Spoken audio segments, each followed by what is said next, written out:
All right, everybody. I've got a thing I want to talk with you guys about, and that's the buzzwords that I keep hearing out of all of these homesteaders. Not all of them, right? Not all of them. I understand that. But a lot of them. In fact, I'd say a majority of them say words like sustainability and carbon footprint and all this other mumbo jumbo that's spewed out by the World Economic Forum, the G20, and, Exxon executives like the ones who coined the phrase, carbon footprint and who bang on about sustainability. We all know that sustainability and modern environmentalism has a lot more to do with crippling our infrastructure and crippling our ability to manufacture and be self-sufficient in terms of industry. And now they're using the same words to sort of bind your hands as you try to work your homestead so that you're no longer self-sufficient there. When is it going to stop? When are you going to actually stand up and say, I am tired of people who parrot the same buzzwords that destroyed American industry, and I'm not going to parrot those words. I'm not even going to listen to those words.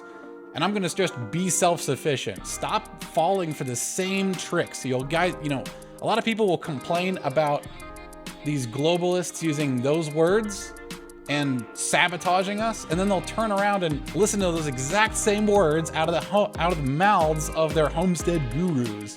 You have zero obligation to protect the global environment on your homestead. There, I said it. You're free. Don't worry about it.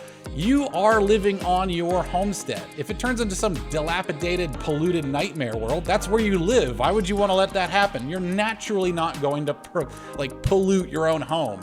All right, you're gonna notice when you're going overboard. You're not doing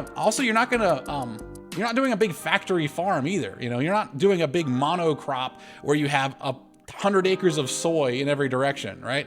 No, you got a little garden. Use a synthetic fertilizer. It's not the end of the freaking world.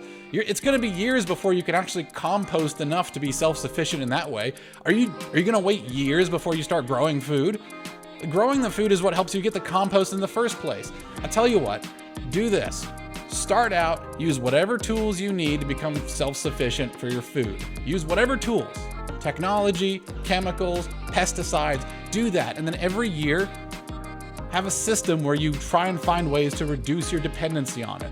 That is a healthy way, an organic way to start your farm and be food self-sufficient the entire time.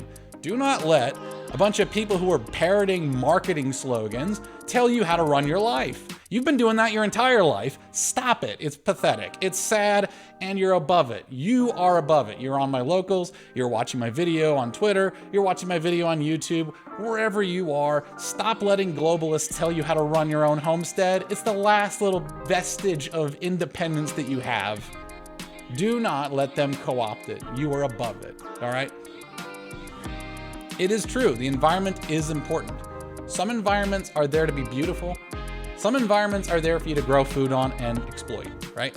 Exploit. That is the word that we don't like to use. I'm tired of being afraid of words. I'm tired of being afraid to say what it's for. We are using this land for food. Naked, full stop. I am using that for food. I'm growing carrots here. I'm growing beets there. I'm growing wheat here. I'm growing pigs there. That's the slaughterhouse. That's the mill. I'm using this land. Don't be ashamed to use the land. It's your land. Be responsible with your land, and you will be naturally, because you live on it. You are going to naturally be responsible for the place you live.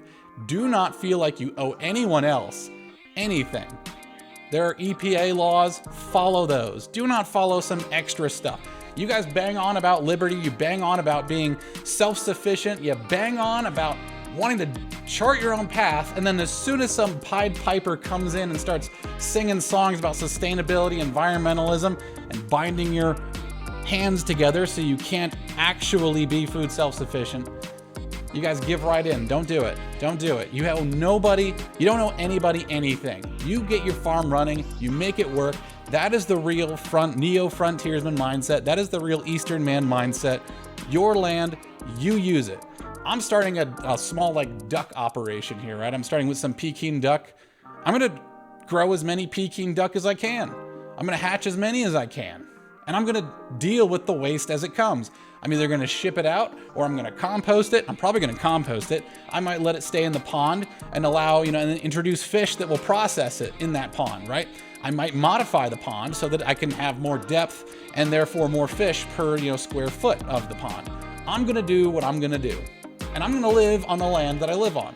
The fact that we are local to it, it's not some distant farmland by some factory farmer with a big mortgage and a big debt to the bank. No, we are living on this land, we are loving our own land, and we're gonna be responsible with it. And I think we can trust ourselves to use our better judgment. When you give in to slogans, you are surrendering your better judgment and letting someone else do your thinking for you.